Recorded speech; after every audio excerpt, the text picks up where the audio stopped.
Boom. So now my face is, my beard is wet and washed. I just used the water and cleaned it out real good because I didn't have a lot of product inside. Like I said, I didn't use a lot of balm or wax or anything. I knew last night that I was going to wake up and film this video.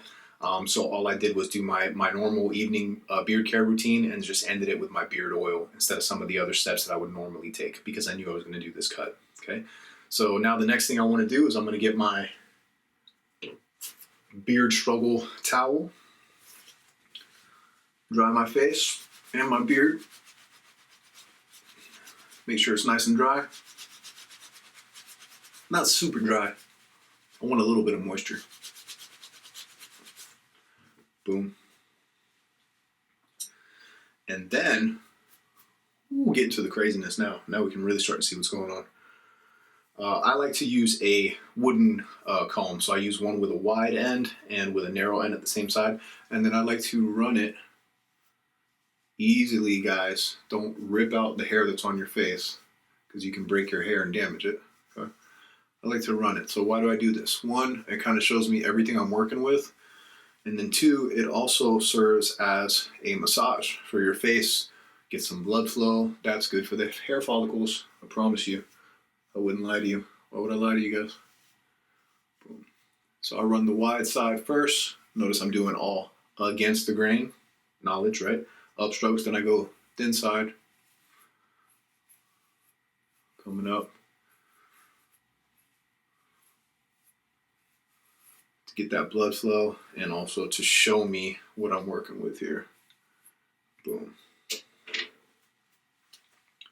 Oh boy.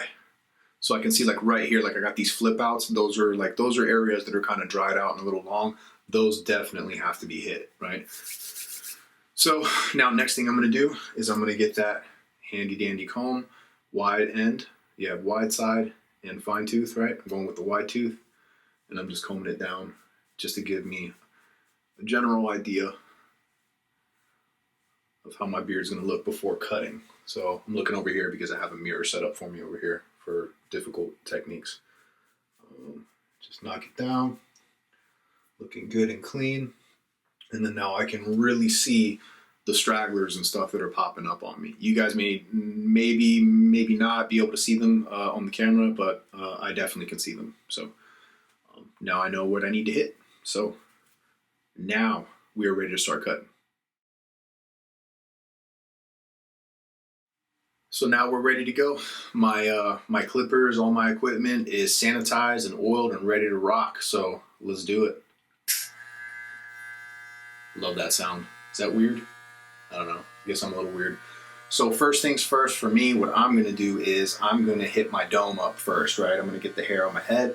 So what I like to do is I like to find, so another thing that's going to happen is you're going to have to decide for your look what you want to do. Some guys just like a hard line where it just looks kind of like a reverse sideburn or something on the side of your head. Me, you know, being a barber, I'm all about that blur. I like to fade, so I'm going to blend up. And I'll give you guys some tips on blending. But the first thing I'm going to do is I'm going to make a hard line on the side of my head. Okay, so I've got my mirror, got my clippers. Make sure you guys can see me. Good. All right. And I'm going up. I should touch on this for a second too. The teeth of your clippers, you have to be very, very, very careful, okay? Imagine this is the side of your head, okay? This is the side of your head. The clippers need to ride along nice and smooth, whether we're going against the grain or with the grain, okay? Where you're gonna end up hurting yourself or digging into your head and giving yourself nicks and blood and not wanting to cut hair is if you start angling the teeth in, okay? So smooth, not dipping in. If you dip in, you're literally cutting yourself. These are teeth. They're little razors that are going back and forth. It's like a super powerful saw, but very, very small. Saw, but small. Maybe I'll write a rap. Be very, very careful. So watch me. I'm going to make sometimes I'll dip because I have a lot of good control and muscle memory just from years of doing this. And I have to like hit certain angles to get that fade that I want.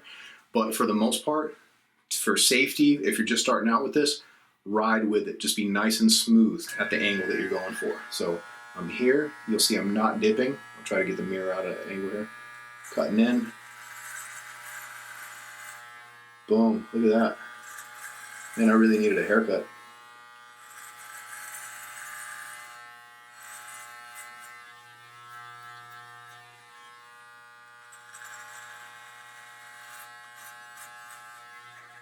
Ooh, look at that. Looking good already.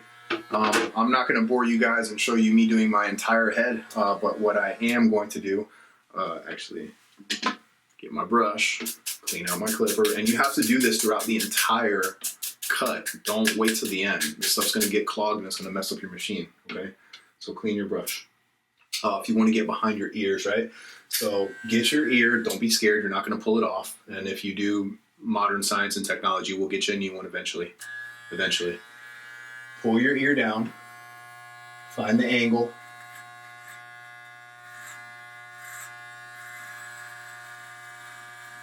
Come up with it, and then boom, same thing. So now I'm coming this way, but I'm still using the teeth. I'm not digging the teeth in, I'm going smooth with it, okay? Boom.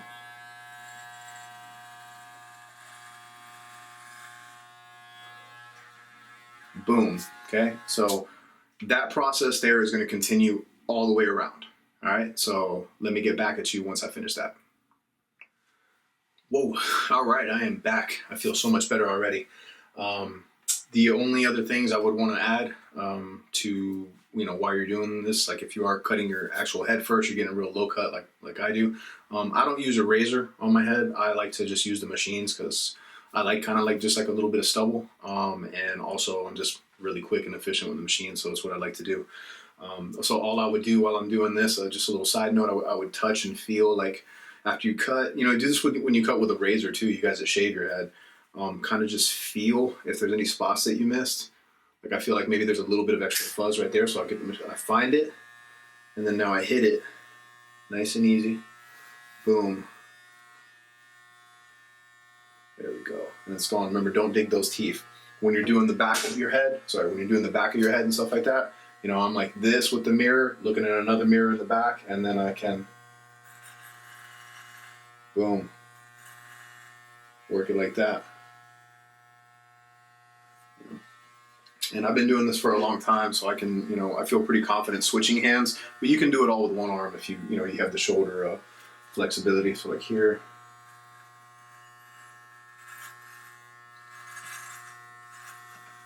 just a couple touch-up spots. Show you guys a little extra. Boom, and I think we're good. The only other thing I would say is if you have like moles or scars or beauty marks, birthmarks, whatever on the side, around your head or even your face when you're doing this, just be cautious. Don't dig into them. They're going to be a little bit more sensitive than other areas. And then the neckline, I can't get into a whole lesson on the neckline right now because that's not the point of this video, but be careful because that skin is softer than what's on the head, and it can hurt and you can nick yourself pretty good. Okay, so now we're gonna get to the next part where I'm actually hitting the beard.